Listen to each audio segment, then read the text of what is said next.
ഇടുക്കി മൂന്നാറിൽ വീണ്ടും പടയപ്പയുടെ പരാക്രമം. മൂന്നാർ ഉദുമൽപേട്ട് അന്തർ സംസ്ഥാന പാതയിൽ തലയാറിന് സമീപമാണ് വാഹനങ്ങൾക്ക് നേരെ ആക്രമണമുണ്ടായത്. കാട്ടാനയുടെ ആക്രമണത്തിൽ നിന്ന് തലനാരിഴയ്ക്കാണ് കർണാടക സ്വദേശികൾ രക്ഷപ്പെട്ടത്.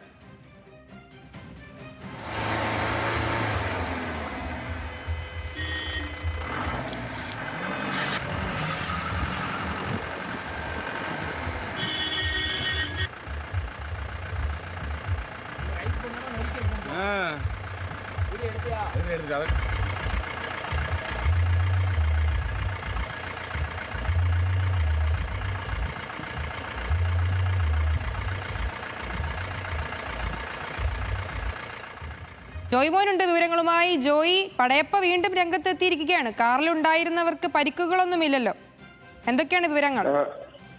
സരിക, അല്പം മുമ്പാണ് ഇത്തരത്തിൽ പടയപ്പയുടെ പരാക്രമം വീണ്ടും ഉണ്ടാകുന്നത്. ഇതിൽ ഈ കർണാടക സ്വദേശികൾ സഞ്ചരിച്ച വാഹനത്തിന് നേരെയായിരുന്നു ആനയുടെ ആക്രമണം.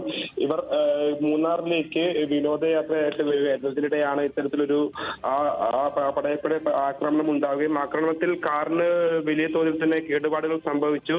അതുപോലെ തന്നെ യാത്രക്കാരായ കർണാടക സ്വദേശികളായ 4 പേരാണ് ഉണ്ടായിരുന്നത്. ഇവർക്കായാലും നിസ്സാര പരിക്കുകൾ ഏറ്റു എന്നാണ് നമുക്ക് ഈ ഘട്ടത്തിൽ ലഭിക്കുന്ന വിവരങ്ങൾ.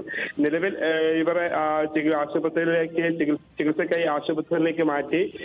ഈ ആക്രമണശേഷം ഏറെ മണിക്കൂർ, അത് നിരവധി കഴിഞ്ഞ ഏതാനും ദിവസങ്ങൾക്ക് മുൻപ് പലതവണ പടയപ്പയുടെ ആക്രമണം ഈ സമീപ പ്രദേശങ്ങളിലൊക്കെ ഉണ്ടായിട്ടുള്ളതാണ്. അപ്പോൾ നിലവിൽ ഏതാനും മണിക്കൂറുകൾ ആന ആ പ്രദേശത്തെ ഭീതി പരത്തിയെങ്കിലും ഇപ്പോൾ നിലവിൽ ആന തോട്ടം വഴി മാറി എന്നാണ് നമുക്ക് ലഭിക്കുന്ന വിവരങ്ങൾ. ശരി, ഇടുക്കിയിൽ നിന്ന് ജോയ്മോൻ ജോസ് ആണ് വിവരം നൽകിയത്.